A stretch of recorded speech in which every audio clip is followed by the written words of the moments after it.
మంచిర్యాల జిల్లా జన్నారంలో కాంగ్రెస్ నేతలు మాజీ మంత్రి జగదీశ్వర్ రెడ్డి దిష్టిబొమ్మ దగ్ధం చేశారు. అసెంబ్లీలో స్పీకర్పై అనుచిత వ్యాఖ్యలు చేశారని ఆరోపిస్తూ ఖానాపూర్ ఎమ్మెల్యే వేడమ బొజ్జు పటేల్ ఆదేశానుసారంగా ఆందోళనకు దిగారు. కాంగ్రెస్ మండల నాయకులు కార్యకర్తలు బస్టాండ్ వద్ద జగదీశ్వర్ రెడ్డి దిష్టిబొమ్మను దగ్ధం చేశారు.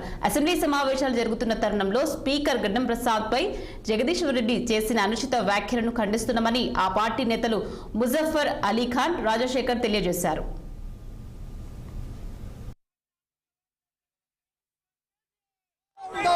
స్పీకర్ను గౌరవం లేకుండా మాజీ మంత్రి వర్యులు జగదీశ్వర్ రెడ్డి గారు ఆయన చేసిన అనుచిత వ్యాఖ్యలను ఖండిస్తూ ఈరోజు రాష్ట్ర వ్యాప్తంగా ఆయన డిస్ట్రిక్ట్ దహనం చేస్తూ అదే మునుపున్నటువంటి నరసింహన్ గవర్నర్ గారిని కాళ్ళు మొక్కినటువంటి టీఆర్ఎస్ పార్టీ ఈరోజు ఈ గవర్నర్ కానీ స్పీకర్లు కానీ రాజ్యాంగబద్ధమైన పోస్టులో అవమానపరిచి ఆయనను అనుచిత వ్యాఖ్యలు చేసినందుకు జగదీశ్వర్ రెడ్డి బిడ్డ నిన్ను ఈ రోజు తెలంగాణ ప్రజలు ఏ క్షణాన్ని కూడా నిన్ను వదిలిపెట్టారు.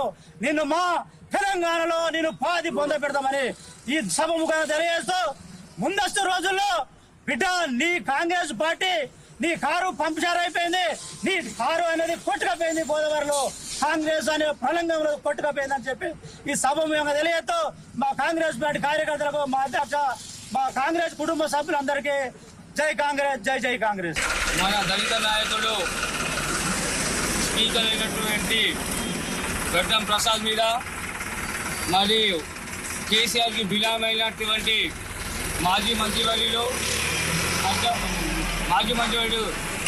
జగదీశ్వర్ రెడ్డి గారు మరి ఈరోజు ఇంకా అహంకారంతో ఇంకా అధికారం ఉన్నామనే అహంకారంతో మన ఈరోజు స్పీకర్ను అనుచిత వ్యాఖ్యలు చేసుకోవడమే కాకుండా బెదిరించే ధోరణిలో స్పీకర్ మీదికి పోవడం జరిగింది. బిడ్డ జగదీశ్వర్ రెడ్డి, నువ్వు కేసీఆర్కు తొత్తులు కావచ్చు, కేసీఆర్ కుక్కవు నువ్వు. ఇది కాంగ్రెస్ పార్టీ దళితుల యొక్క పార్టీ. నువ్వు దళితుల్ని అవమానించపరచడం కాదు, ఒక ఉన్నత స్థానంలో ఉన్న స్పీకర్ను నువ్వు అవమానపరిచినావు. నిన్ను యావత్ రాష్ట్రం తెలంగాణ రాష్ట్రం మొత్తం నిన్ను తిరగకుండా చేస్తాం.